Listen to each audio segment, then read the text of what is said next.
What's up, my friends? Your trainer Joe Stone's back in the gym with you today. Today we're gonna do a workout. I'm gonna show you how to do a full well-rounded shoulder workout where you're hitting all the heads of the shoulder. We're gonna go through a couple of quick mistakes that I see that are commonly made and adjustments that you can make to your form and getting the most out of your workout. We're gonna jump right into it. We're gonna do an overhead shoulder press. So come on over, we're gonna do some dumbbells, but rather than doing them standing, we're gonna do them seated. I do have a video on this platform where I do go over what the overhead shoulder press should look like. I'm gonna link that for you at the end of this video. So if you're unaware of how to do the shoulder press, definitely check that one out. But we're gonna use that same technique as we're using the dumbbells today, but the only difference is we're gonna take a seat. So usually when we're at the gym, we're seated onto a bench, something pretty low here where we have a lot of bend into our waist here, or a lot of bend into our hips. And as we're going ahead and doing our shoulder press, the one thing that starts fading on us before our shoulders usually is our core. And we start losing that thoracic spine extension that helps and allows our shoulders to be placed next to our ears as we go over the top. We start to fade a little bit through our lower back, or we start swaying, or our lower back and our core start crimping first. We start dropping our chest, and it makes it a lot harder for us to press over the top of our head.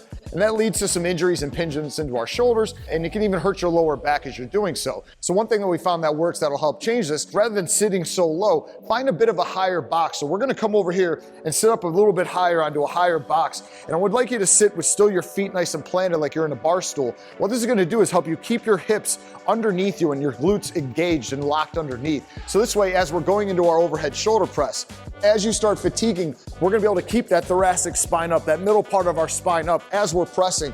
You won't be crimping through the chest and losing your lower back or losing your core strength before your shoulders give out.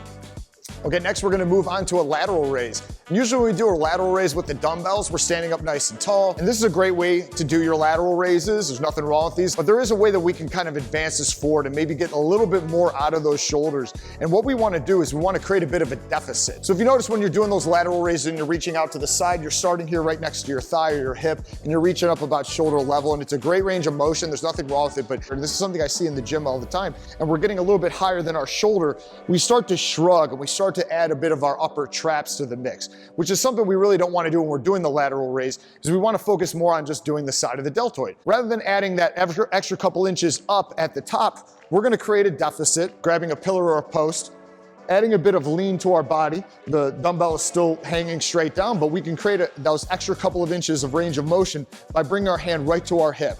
And then from there, going into our lateral raise. So the same idea that we want to stop at about shoulder level. We don't want to go any higher than our shoulder, and rather than adding the extra couple inches at the top should help alleviate a bit of that neck and shoulder pain. And it'll also help just get a little bit more out of the lateral head of your deltoid. Next, we're going to hit the rear deltoid. So in order to do so, we got to make sure that we're letting our elbows abduct and we're getting the most out of the deltoid and not using our bigger muscles between our shoulder blades like our rhomboids and our traps, or even our lats while we're doing the rowing and pulling motion. So while I'm doing this row variation, I want to grip nice and wide on a straight bar here. And as I'm bringing the bar to my chest, I want to make sure that my elbows are the primary mover and I'm bringing them high and wide. If I start doing it the wrong way, is my elbows are tucked and you can see my shoulder blades are squeezing and all the big muscles between my shoulder blades are activated, right?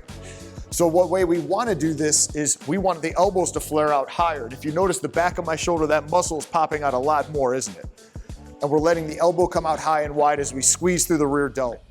So the next one we're gonna hit is the anterior deltoid, the head right in the front. So the best way to do this is by doing some sort of a front raise. Now, when we're doing this standing, a lot of times when we're doing the front raise standing, we can sway a lot, use a lot of momentum. We even bend the elbow a bit. We use a lot of our bicep. We use a bit of our lower traps as we're swinging the weight up, and we're using our spine and our hips, which is something we want to avoid. Even as you're getting fatigued, you want to be able to slow things down and isolate the muscle. So my favorite way of doing this is doing it seated on an inclined bench that's a little bit lower than 45 degrees. Your head's back and your arms are hanging straight down to the floor. As we're raising these up, we're keeping the elbow locked out and the wrist locked out. And from there, we want to stop once our hands are raised above chest level, and then ease them back down. So again, only the shoulder is the primary mover here. We're not using any momentum from our body. We're not using any momentum from the biceps. We're not swinging. We're staying nice and slow and isolating. Whew. And there you have it, gang. That's a full, well-rounded shoulder workout. Use these little tweaks to your techniques so you get the most out of those exercises and have a great, full, all-around shoulder workout. Get after it.